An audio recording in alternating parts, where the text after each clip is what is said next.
Patrick Jagou, Sentier d'auteur, la Jagou d'émissions littéraires, produite en partenariat avec la Société des auteurs savoyards. Cette semaine, j'ai le plaisir de recevoir l'écrivain Jean-Claude Bibloch.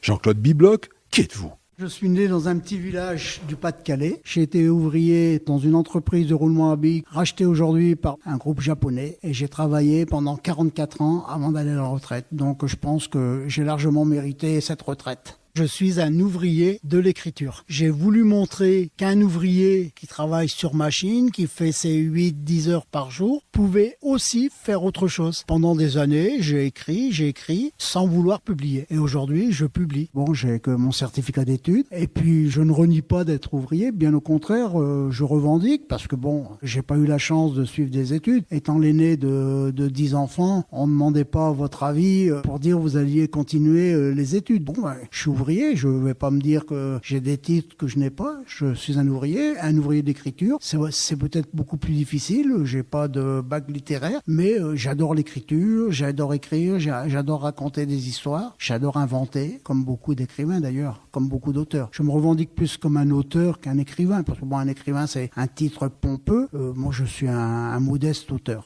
Jean-Claude, on me dit que vous êtes le Casanova des Deux-Savoie, que vous avez un tableau de chasse absolument impressionnant.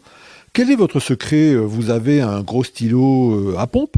Disons que j'aime bien plaisanter, j'aime bien rire, et puis je crois que quand on fait sourire une femme ou rire, c'est déjà la moitié de gagner. Donc j'ai gagné beaucoup de moitié.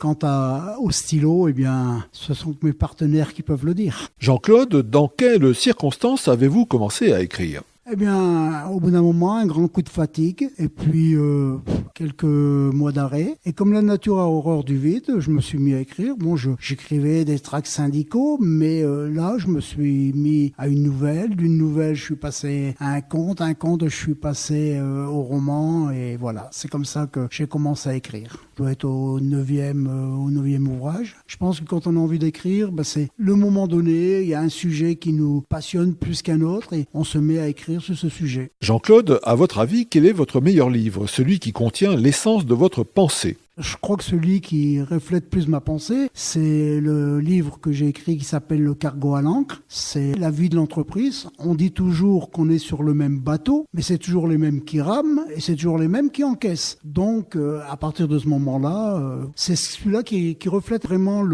mon parcours d'ouvrier et puis de syndicaliste. Est-ce que vous voulez bien nous redire le titre de l'ouvrage et le nom de son éditeur ? Alors, l'ouvrage, c'est Le cargo à l'ancre et l'éditeur, c'est Le Masque d'or. Jean-Claude Bibloch, je vous remercie. Voilà, Sentier d'auteur, la Jagou d'émissions littéraires, c'est fini pour aujourd'hui.